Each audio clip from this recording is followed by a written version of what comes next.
All right. The bus or maybe the train. I'm pulling the flat car here. Pardon the railway humor. Back in action here. So we're leaving the area where milepost 6 should have been. I'm just, again, scanning, see if I maybe missed something. Again, when you see this, you literally have to step on top of it if it's there. Otherwise, you would never see it. Man, the ballast is bad. Just roll over a rail anchor. Trying to find a better spot to ride on here. I'm definitely slower than I normally am pulling the dog. All right, so what I'm going to do is I'm going to zip you ahead a little bit here. Wow. To our next stop.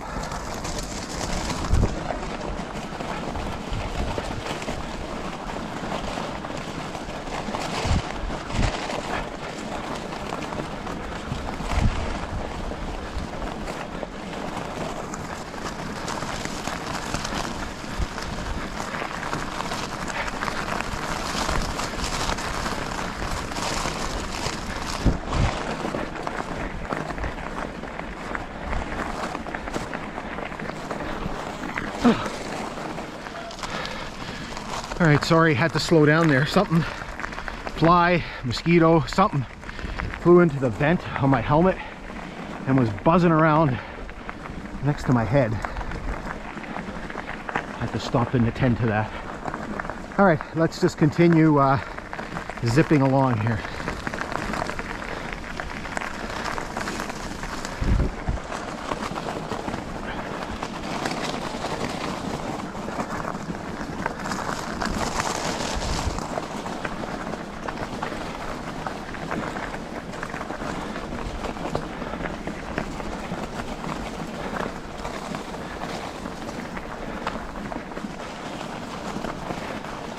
Now I have something marked on my GPS here. Not quite sure what it is. I have to stop and look.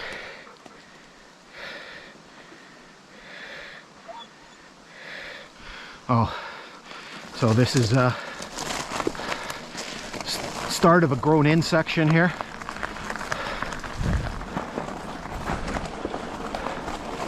So it gets a little grown in. Sorry. Getting old and my eye, I'm trying to look at a GPS screen that's like this big while you're riding a bike is not necessarily the easiest thing to do. All right, low bridge.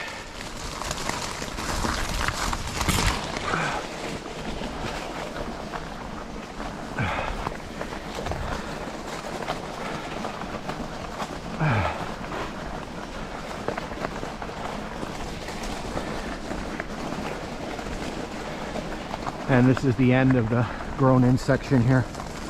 Ballast is a little bit better. Oy. All right, let's motor a little bit. Throw some coal on.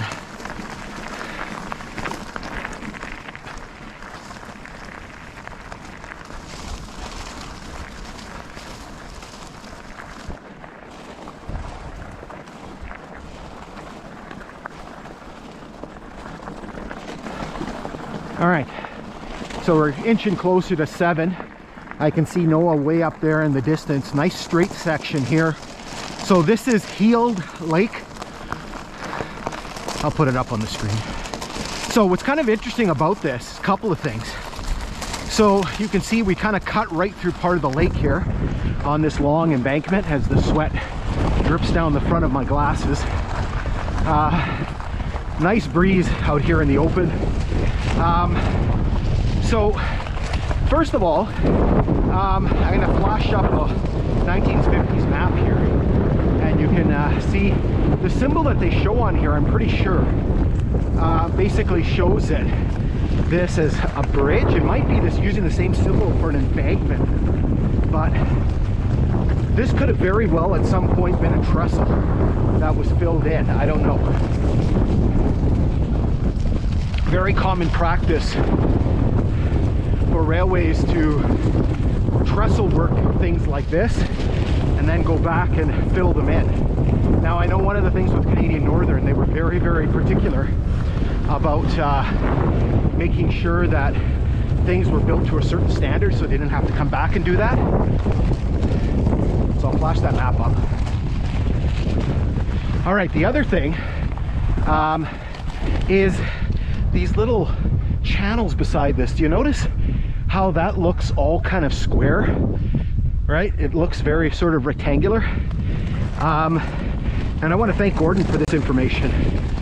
Gordon used to work for CN, and he's been a great source of insight into the railway lines. So you can see all these sort of geometric, see how that's square there? This may have been a result of work when they were building the line, because you generally do not see like symmetry in nature. Nature is not symmetrical. So what I'll do is I'll flash up a satellite photo here, and you can kind of see what I'm talking about. Probably in the springtime when the grass is a little bit lower, you maybe see a little bit better.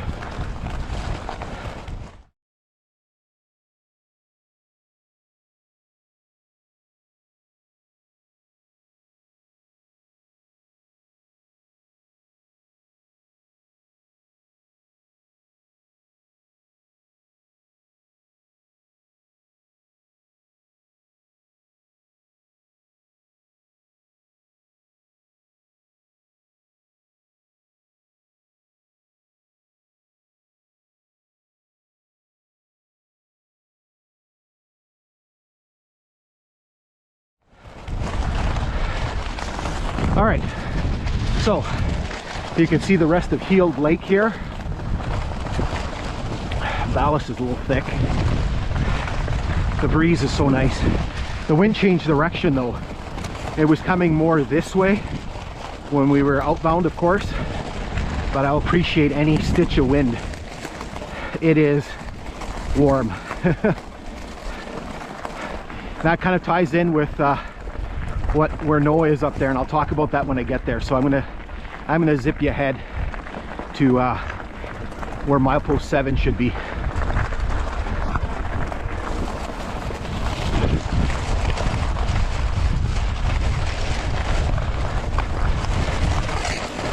So here's the bottom end of a telegraph pole. I thought we would see more poles, but nothing really.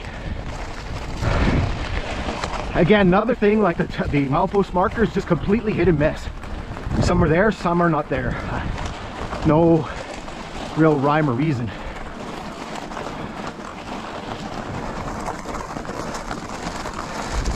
Man, the sun's beating down now. 11:15. All right, so Noah's standing by where milepost 7 should be, and as I mentioned just a few moments ago, ideally I like to hike in the spring or the fall when the leaves are down so you can see more.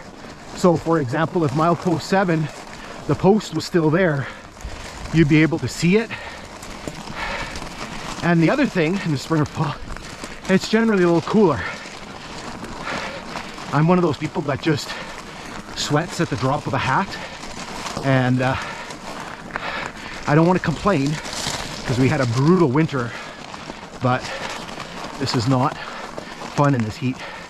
All right, so we're going to hold up here for a minute, and then Noah's going to zip ahead to 8, and 8's going to take us to the next lake. We're going to get to Octopus Lake, and we got some stuff going on there.